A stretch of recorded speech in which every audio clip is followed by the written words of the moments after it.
Welcome to the Marché du Film. We are here for the fourth development showcase. Today's projects, they're going to hear from four different artists presenting four different projects. They're all awakening your senses and imagination. They're all taking you to fantastical places that you've never been before and are really diving deep into the experiential potential of virtual and augmented reality. So thank you for joining us. I am René Pinnell, the CEO and designer of Kaleidoscope.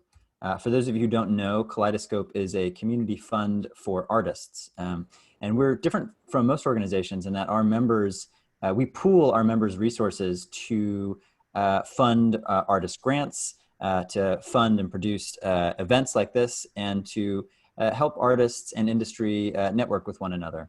And the mission behind everything we do is to help artists raise money.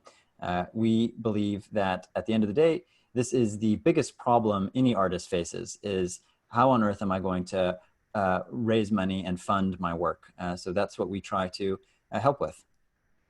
We've got almost 4,000 members in the XR community. These are about evenly split between artists and folks on the industry side. We've got well over 1,000 projects on the platform. Probably 60% are in development, probably about 40% are completed.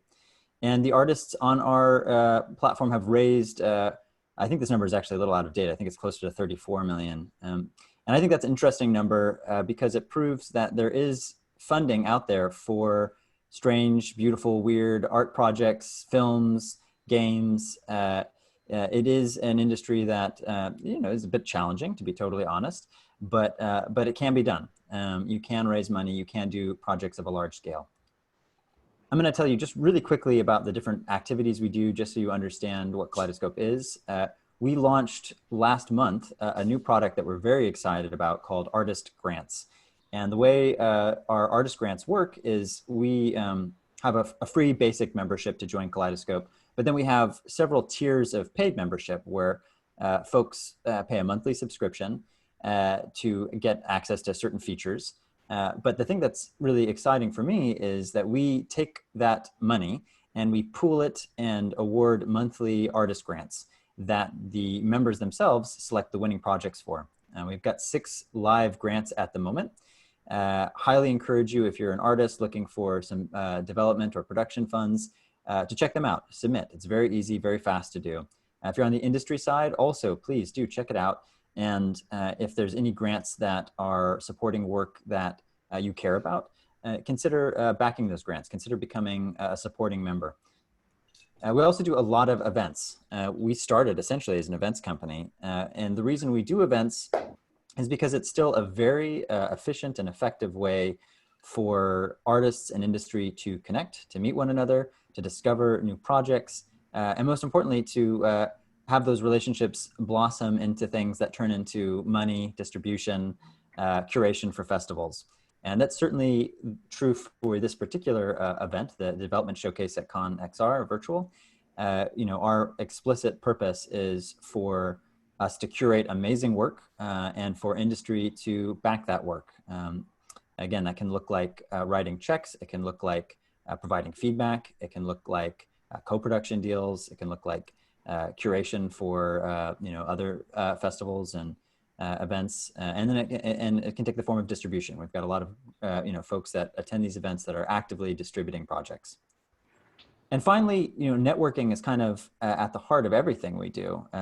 The VR industry, like the broader art and entertainment industry, is about relationships. It's about feeling comfortable and building trust with folks, and for you dreaming the same dream together. So please do take the time to get to know each other. This is not just, it's not going to just enrich your life for having a broader social circle. It's how projects always get made. You need to have a group of people who believe in you and who see the vision that you see. And that really happens through networking. So take the time to meet each other at the Museum of Other Realities, message one another on Kaleidoscope, reach out if you see a project that resonates with you, and make new friends. with that, I'm going to get back to the matter at hand, which is these beautiful project presentations that you're going to see today. And to kick things off, we're going to hear a project presentation about Birdie Long Gone. Please take it away. I'm going to stop sharing my screen now and let y'all share yours.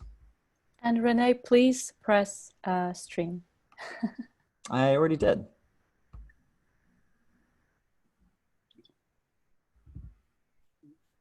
It's streaming or not? All right. Wonderful. So go ahead, Femi and Samuel, and share your screen. So, hello everyone. Our names are Rémi Large and Samuel Lepoil. We are the founders of Tamanoir Immersive Studio, and we are here with you because we love to go to antique shops and find some old stuff. We think that behind each used object, there is a story to tell. That's what we thought when we saw the trunk. You know the feeling when you're facing a good old trunk. You want to know what's inside. You want to know who it belonged to. You want to know how does it get here. You would love that it can talk to you to tell its secrets. Well, we make that happen with Birdie Long Gone. Birdie Long Gone is an immersive installation in which a participant opens the trunk. This trunk is full of secret traps and magic tricks. You will have to investigate about the disappearance of its owner, a famous illusionist. You will be playing the role of Claire, his daughter, as she unraveled all of the secrets hidden in the trunk. Birdie Long Gone started as a VR project, but as we digged further into the story, we realized that the setup should be as simple as a magic trick. We left the VR headset to focus on the sound and its evocative power. Thanks to an immersive audio headset, the participant will trigger some memories as it touches the object in the trunk. So we really wanted to make an immersive experience with a real scenography. Sam is a theater practitioner and I'm a former dancer. So we dealt a lot with physicality and how to make any space a stage. We work closely with a craftsman specialized in trunks so that we can have the most authentic object. What we like about our projects is to be able to use technologies to highlight French craftsmanship. For the specialized sound, we partnered with Demute, a famous studio that has developed an immersive audio headset that we will be using for the experience. Together, we experimented a lot with this combination of devices until we reached the magical effect we wanted, using both sound and touch. The hidden piano discovery was the first key scene to be written using this setup. As all illusionist trunks do, our trunk contains a secret trigger that reveals a little piano. When you play one note, the whole orchestra progressively rises and take you back in time to the night of the illusionist grand premiere. Birdie Long Gone is a physical installation, easy to install and transport. We conceived it to be easily showcased at cultural venues all around the world. We want to offer them two ways of distribution. An intimate version for one spectator at a time, available from November 2020, and a multiplayer version when you and your friends will play a family in the search for their missing father, available in 2021. The first version cost 90,000 euros and we succeeded to raise money to create it. Today, we are looking for cultural places and financial partners willing to bet on our innovative and immersive experience to finance the multiplayer version and showcase our trunk in their spaces. With Birdie Long Gone, we want to make the technology invisible to your eye so that you only focuses on the emotion of wonderness to have in front of you an ordinary object that makes extraordinary things. We want to give you a sense of magic. If you want to be part of this incredible journey, please contact us. Thank you very much. Thank you. Great presentation. Thank you so much. All right, decision makers, you know the drill by now. Jump in with feedback, questions, what really resonated, what was a little confusing that you'd like more clarity on. Who wants to go first? Raise your hand or just start talking. Miriam, go ahead. Hello. So like we spoke yesterday, and you know how enthusiastic I was about that project. I don't remember, and maybe you said it right now, but I didn't. I'm not sure if you mentioned how long the experience is supposed to be for the one person, but also the multiplayer. So we have already two formats, and for the one person, the experience will last 20 minutes at most, between 15 and 20 minutes. And for the multiplayer experience, it's about 40 minutes of experience for 4 participants. Merci. Cool. All right, I saw someone else raising their hand just before Miriam did. Who was it? There was another person that was about to ask a question. I didn't make it up. I know there was someone else that was itching to ask a question. Who was it? Lauren, I think it was me. You. Ah, there you go. It was me. Hey, everybody. Thank you. That was a great presentation. Yeah, I had some questions about the size of the installation, the individual one versus the multiplayer, exactly what the footprint is of this, and kind of also just what your distribution plans are. And not to be dark, but I see you're set for November, and I think we're all aware that, you know, in November it may not be possible to have location-based experiences. So I just wanted to see if you have a contingency plan or a contingency in your timeline for your plan. Yeah, of course. So the first question about the dimension of the experience, I'm really sorry. I will have a lot of trouble to make the dimension in foot because in France it's in meter. So I will have some trouble to. But for the single version with just the one trunk and a single person, it's really we don't need a lot of space. It's like to have a VR headset station to put just the trunk. And for the multiplayer version, it's a larger scenography. I think maybe something like 40 meters square, because we want that the audience create the scenography by itself in that space. For your other question, the single version, the intimate version for one person, it's just made for a festival. So of course, if the festival doesn't have to happen, we will have to wait to showcase it at festival and exhibitions. And for the multiplayer version, we have which will be finished in the summer of 2021. We hope that all of this crisis will be over. Cool. Thank you. So do I. Thank you. Yeah, let's all find wood and smash it right now. One more question. We've got time for one more quick question, if there are any. Otherwise, we'll move to the next group, and you can jump in with more questions when you meet with the team in the museum. Any other questions? All right, brilliant. Well, thank you so much. Love this project and love the team behind it.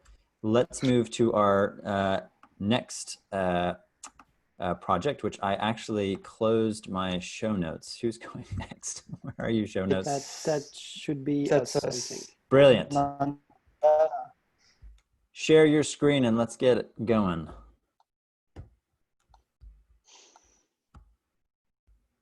Great. So Hello, and thank you for being today with her. We are happy to present you Mandala, a story living experience. So Mandala is an immersive collaborative experience inspired by legend from the Buddhist mythology. It is a calm, relaxing, and fun experience in a non-competitive way, perfect to reconnect in these stressful pandemic times. So take a deep breath, relax, and open your mind and enjoy your pitch. So I am François Klein, CEO of Digital Rise, and I'm here today with Thomas Velpoux, creator and director of Mandala, a French-Chinese co-production with Sandman Studio. Thomas and I are veteran immersive creators with 6 years of experience in story living XR. Last year, we released Mechanical Souls, a collaborative VR and immersive theater play. Showing Mechanical Souls around the world, we learned a lot about audience behavior as a group in immersive stories. And with Mandala, we go a step further by creating a story living universe the audience can fully engage with, body and soul. So what is Mandala? It's not only VR, it's not an escape game, it's not a social experiment or an immersive theater. It's a little bit of all of that. It's a 1 hour story living show for groups of up to 6 friends. They will get the chance to enter the magical temple of the tilted Buddha, and they get a vision of what their next incarnation will be.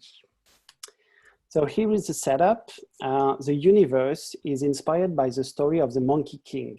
It's a naughty monkey with magical powers who loves to trick the gods. The first room will get the spectators to learn about the legend and the Buddhist symbolism by reconstructing the story piece by piece. They will face riddles and challenges using real life props and audio positioning technology.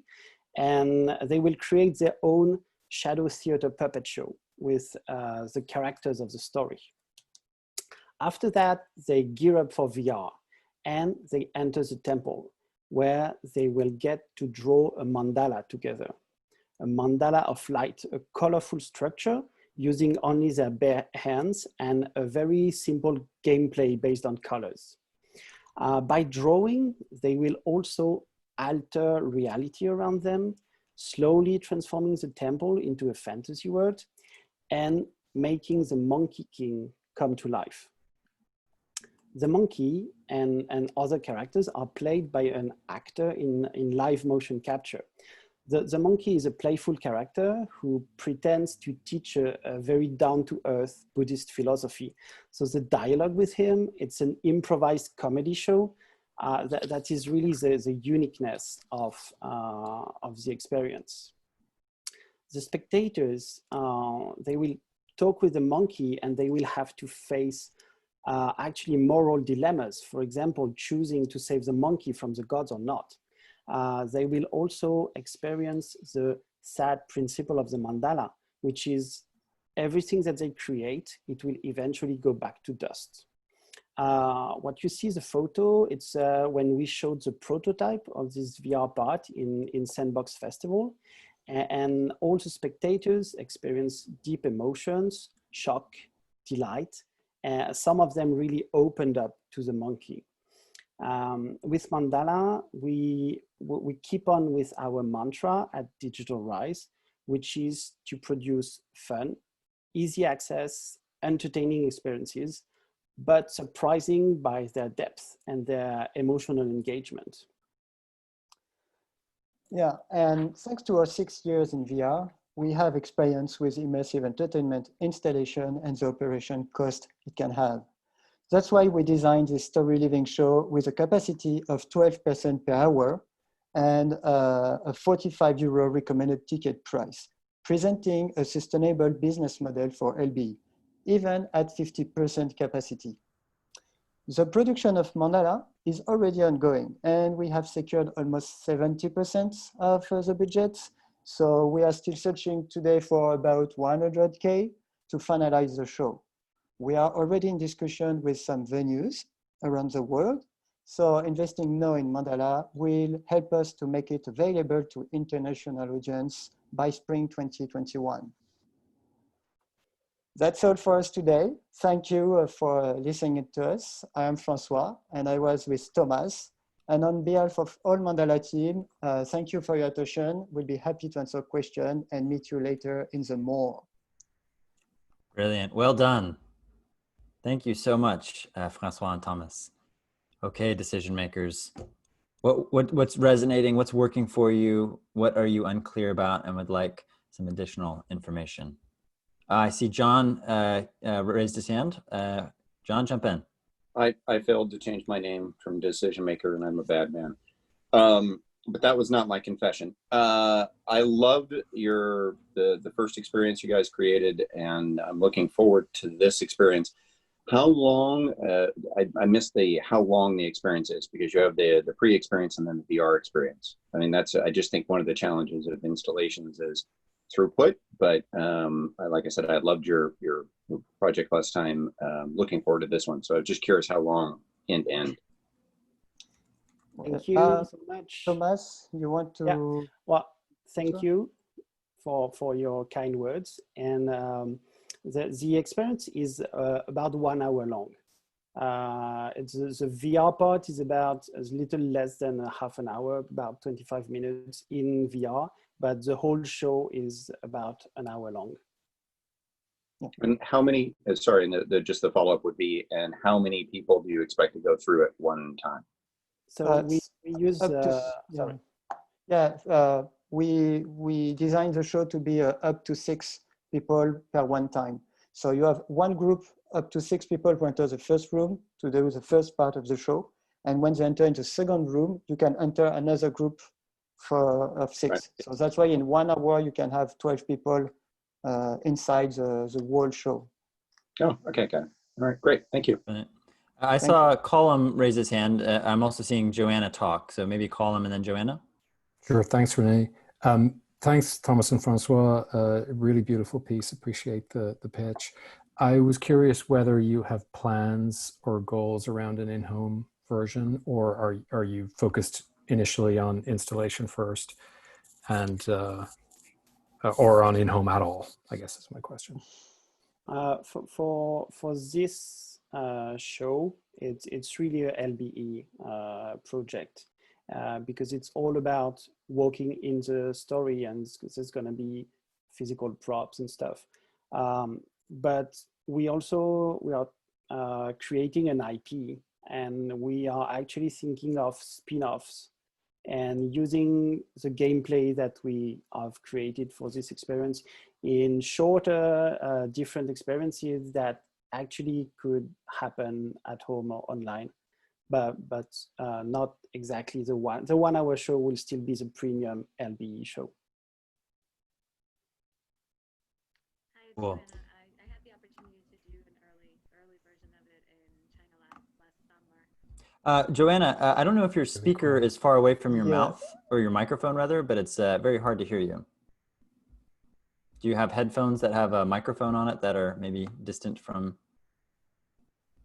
And those words have never been heard about Joanna. Can you hear me better now? Oh, brilliant. Way better. Okay. I was saying I had the opportunity to experience the early version in China last summer, and it was great. And I'm really glad to see that you're continuing forward with it and like the direction that you've gone on. So keep it up. And, I know it's a tough time for LBE right now, but I'm glad to see that you're continuing and looking towards when things start reopening. We're starting to see a little bit of reopening here and there. So glad to see that you're keeping with it. Thank you for your kind word, Joanna. We believe too that after the rain comes the sun. So beautiful sentiment. One quick question. Please jump in. For you all, thank you so much for sharing. I love the playfulness of it. Love the monkey. Love the narrative piece. One clarifying question I had for you was, if you're anticipating, with the live actor, what are your thoughts around scaling the experience as you kind of take it to multiple LBEs, and and how does sort of the live actor kind of cost and challenge sort of play into your plans to scale beyond sort of the first few? Well, obviously we will need one actor per LBE, but that's why we start with a recommended ticket price that makes things work. I mean, in France, we base our business model regarding France and US average fee for an actor. So we base our price with a recommended ticket price at 45 euros. And so it makes the business model sustainable when you have only half of the occupation in 1 month. And you can, you are in your total capacity to pay the actor and and make a little bit of money from it. Thomas, you want to add some stuff? Actually, we have experience with shows with live actors because we worked on different immersive shows before, and then Mechanical Soul was really the show that we produced from A to Z.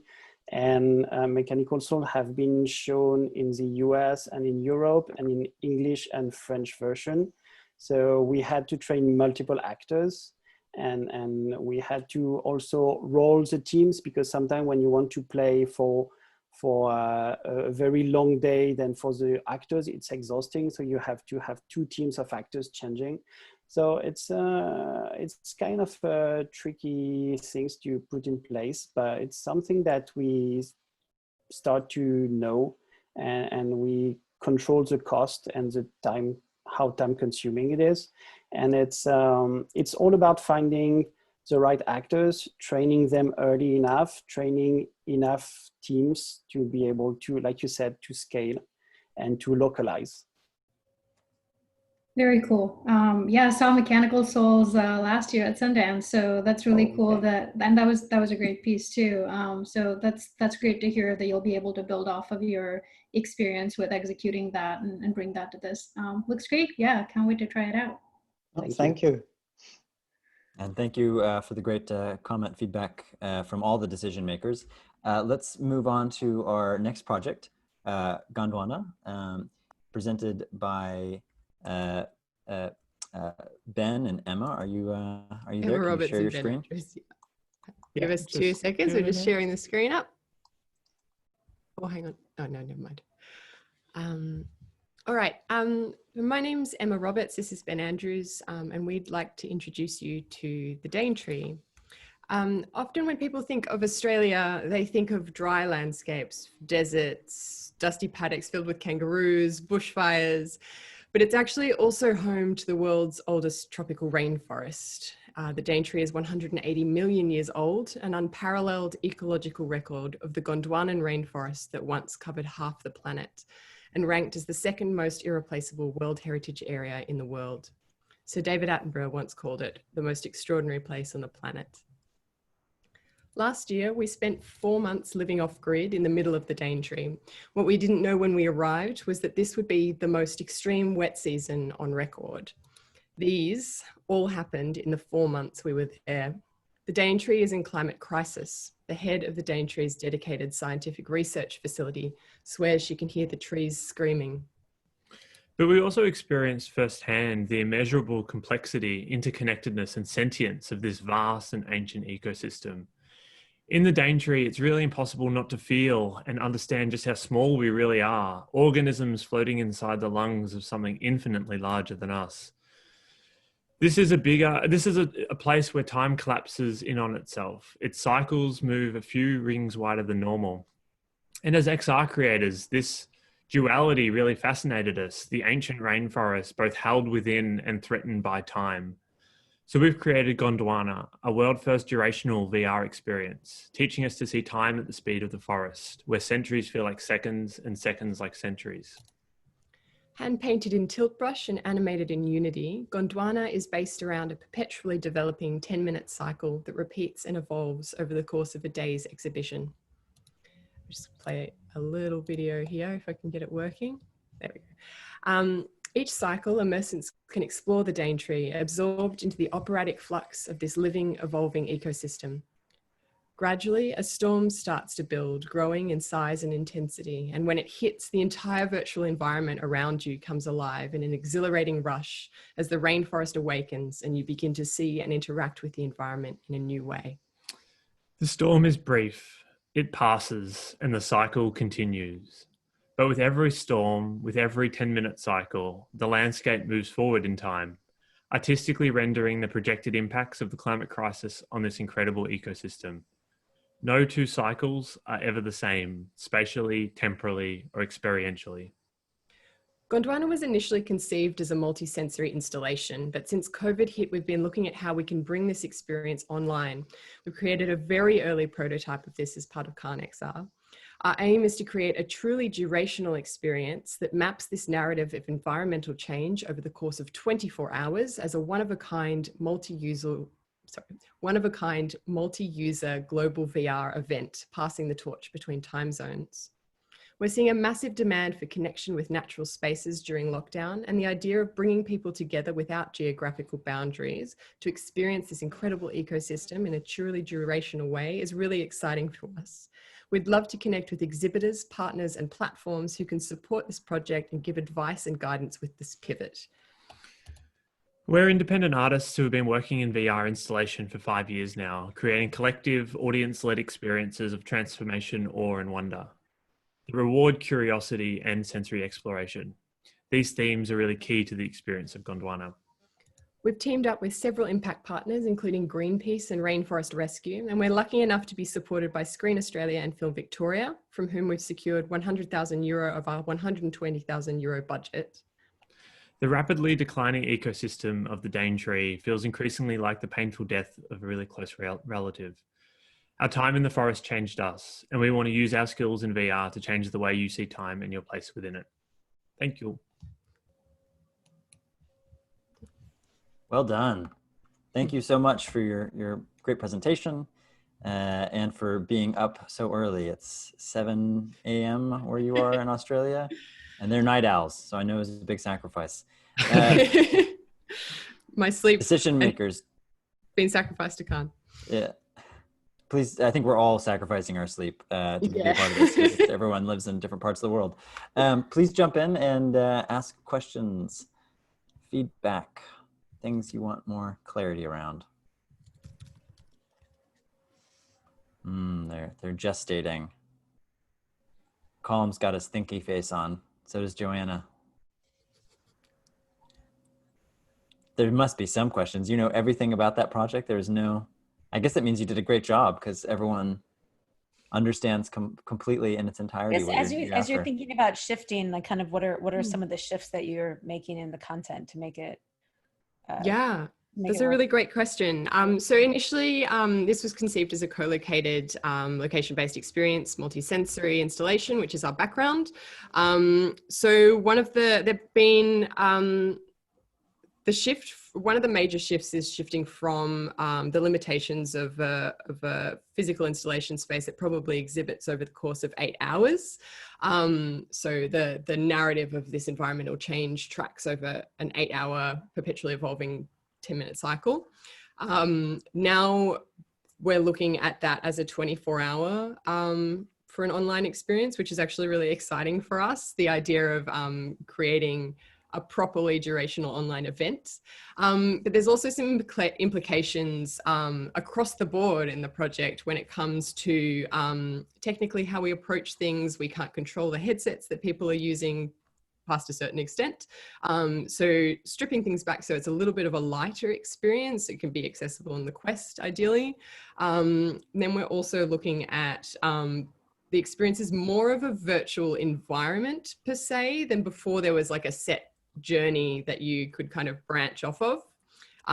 Now we're really wanting to bring the user as give freedom over to the user as more of a sandbox environment that they can explore on their own terms, which is again a really exciting provocation. Is there anything else? No, that's about major? It. Explore and get lost in, I think, is one of the interesting kind of developments shifting from a physical installation to kind of a virtual installation, is the possibility that users can kind of get lost in the environment and as we all kind of experience forests in our own ways, that getting lost and kind of slightly disoriented is one of the great pleasures. So trying to bring that out in the experience. Another element actually is the multi-user aspect. So we did have an element of that, but in the previous experience, but bringing that into an online space or a multi-user dissipated space where not everyone's co-located, means that it's important to us to retain that kind of social sense of shared presence with the experience, that we want to render not like a proper avatar, but like a little firefly for each user that's in the experience. So you've perpetually got this sense of, as you go through the environment, of others being there, kind of witnessing that, and having a shared sense of experience. It's really important to us with this. Nice. I see that Ishita has her hand up. Hello. Hey, thank you, folks. Thanks for sharing that. You may have alluded to this, and apologies if I missed it. As you're thinking about the multi-user experience of this, what are your thoughts on kind of distributing the content? Are you thinking of embedding this in a community where the social community already exists, or how much of this is sort of like a standalone experience where you have to now kind of invite people to kind of be present in the experience at the same time? Just wondering how you're processing that particular challenge. Yeah, that is an excellent question, and one that we're kind of talking through the pros and cons of at the moment. So obviously there's an option of placing it in something like the More or Waze or something like that, and building it in a pre-existing platform, which is fantastic. But and we do like the idea that, because we do come from this installation background, to be able to retain that element of I was just wandering past and what's this, is always really interesting to us, and brings in very different user base than people who are specifically seeking out the project. But we're currently weighing up whether it is stronger, or at least a little bit more flexible, for us to create it as a standalone app. And obviously there are, as you say, some implications there for being able to attract a user base to experience this. We do, because we've worked a lot in online event-based work. We're quite, not online event-based, physical event-based work. We're quite interested in still positioning this as an event, as something that runs, at first at least, as a 24-hour window, and being able to market things around that. Before we eventually, after having run ideally a couple of them, we're able to have it up perpetually. But yeah, what are your thoughts, Ishta? Yeah, no, super cool. And by the way, the short version of my question essentially was, what's your distribution plan? But thank you for kind of indulging me and elaborating on that. I do think we're in uncharted territory as far as kind of doing virtual events goes. I think apps like More, Altspace, little biased, but More, Altspace, those are, I think, good ways of just lowering the barrier to entry. And I think, I'm not necessarily dogmatic, I guess, when I think about sort of this. So I think one thing I would just consider is, what's the easiest way for you to just kind of get going and kind of get people in the experience. So whatever is the quickest path to actually testing things out. And there's no saying that you have to do one or the other, you could do both. So whatever lets you kind of get a feel for what type of serendipitous discovery you're getting through which distribution path, I would just encourage exploring that and just kind of seeing for yourself. Yeah, that's been part of what Khan has been for us, was kind of this opportunity to just test and see how we feel about a platform like the More for this project. So yeah, I really like that. I'm excited to try it out. Yeah. Yeah, their installation. It's a bit broken, in the More is I will warn you. Sorry, René. It's okay. The rain is not as soothing as it should be, but I think it's still beautiful. Yeah. Something went wrong in the integration there, but I That's okay. I'm in Seattle. I'll just go outside with my VR headset and well acquainted with the sound of rain. Well, let's move on to the final presentation. Blanca Lee, if you wouldn't mind going to share your screen, we're going to hear about her project, Le Bal de Paris. Brilliant. Thank you, Blanca. Take it away. You're on mute, by the way, Blanca. Or whoever's sharing the screen is not sharing the audio. So remember, when you do the share screen thingamajig, there's that little magic checkbox that says type the audio. My mic was off. Well, it shouldn't be going through your mic. You should stop sharing your screen. So stop the share screen. We want it to sound good. Would you mind stopping the share screen, Mary?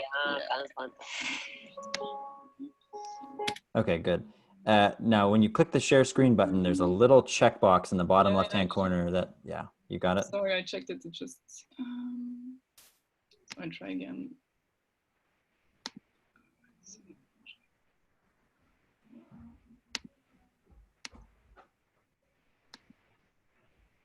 Brilliant.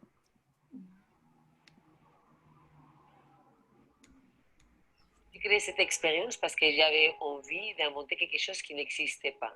Et ça, c'est quelque chose qui m'excite beaucoup toujours. Je vais me dire, qu'est-ce que je peux faire qu'on n'aurait pas pu faire il y a 15-20 ans.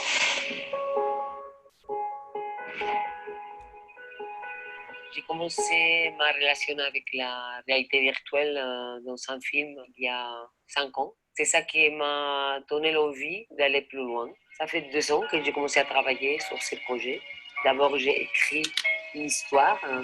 J'ai commencé à réfléchir comment faire un projet qui était à la fois un spectacle, mais dans un monde virtuel. L'idée pour moi de cette création, c'était de faire une expérience en réalité virtuelle où il y a la danse, où il y a la musique, où il y a aussi la narration, et que c'est à la fois une expérience collective et très festive et joyeuse. Je suis allée chercher des partenaires qui eux-mêmes travaillaient sur la réalité virtuelle, avec qui je pourrais partager cette création. J'ai rencontré Backlight et on est parti en création.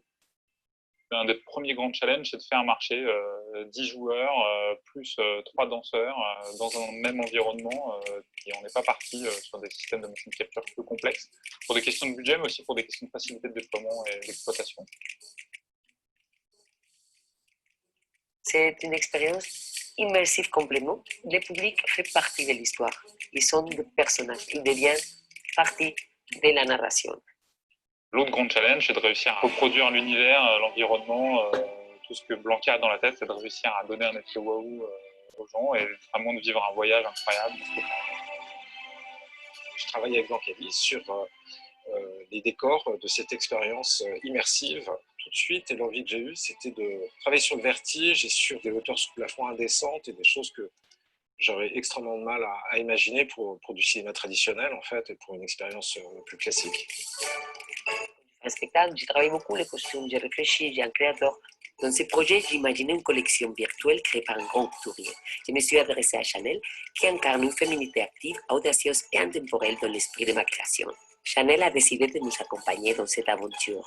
Et la chorégraphie aussi, on doit passer beaucoup de temps avec les danseurs pour trouver les mouvements, pour faire une vraie recherche. Qu'est-ce qu'on peut faire avec aussi les contraintes de la réalité virtuelle, les casques, les backpacks et tout ce qui va avec.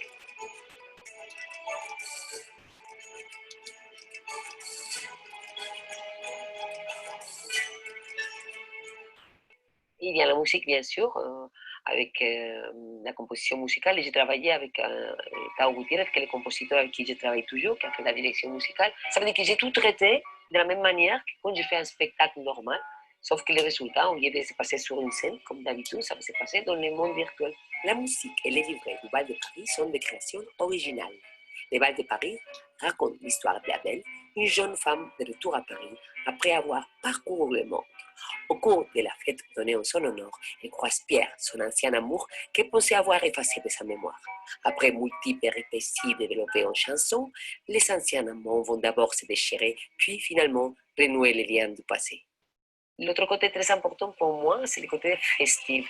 J'ai envie que les gens s'amusent beaucoup. J'ai envie qu'ils s'oublient qu'ils sont dans un monde virtuel et qu'ils se disent qu'ils sont vraiment en train de participer à quelque chose concrètement.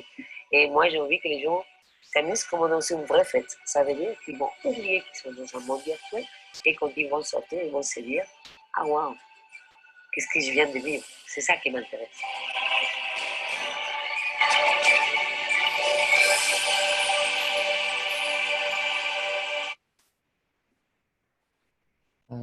Sorry about the sound.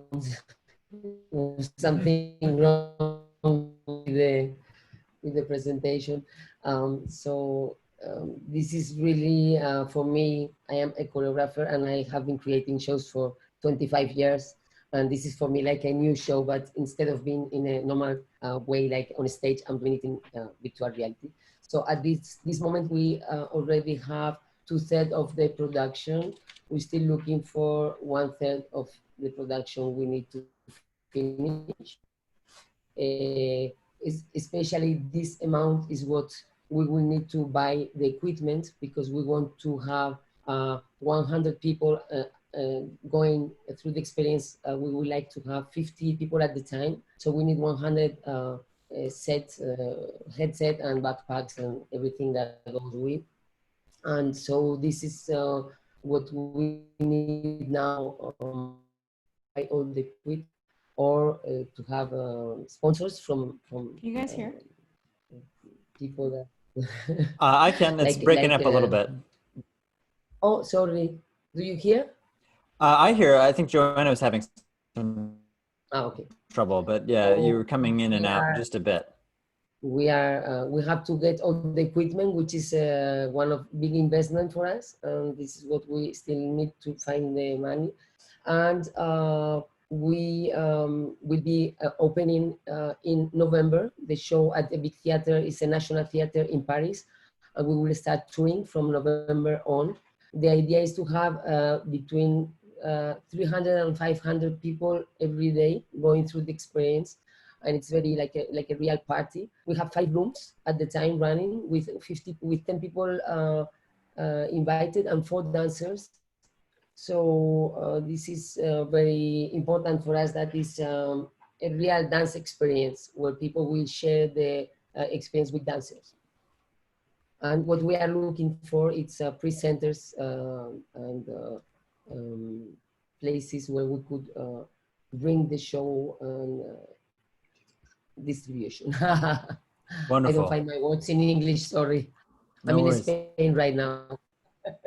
Mary-Lise, why don't you stop? Yeah, perfect. There we go. All right. Thoughts, questions, areas of clarification. Jump in, decision makers.